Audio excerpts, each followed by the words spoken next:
Now, what do we find happening in Corinth? The first thing we see is when he goes in there, he meets Priscilla and Aquila. He finds partners, they're fellow Jews, and interestingly enough, they have the same business as him.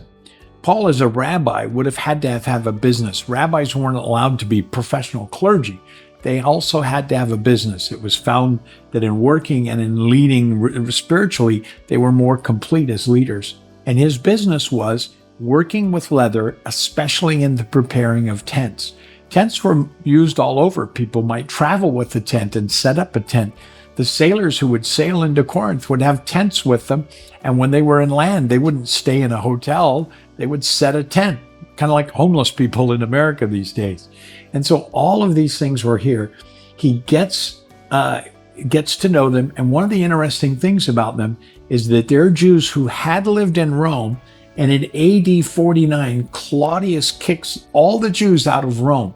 He didn't really say, racially, you're not allowed to be in Rome. He just said the Jews can't worship their God in Rome anymore. And so for 2 years, they're not allowed to live in Rome. It's an interesting time of what's going on in the Gospels. And this is an exciting time and place.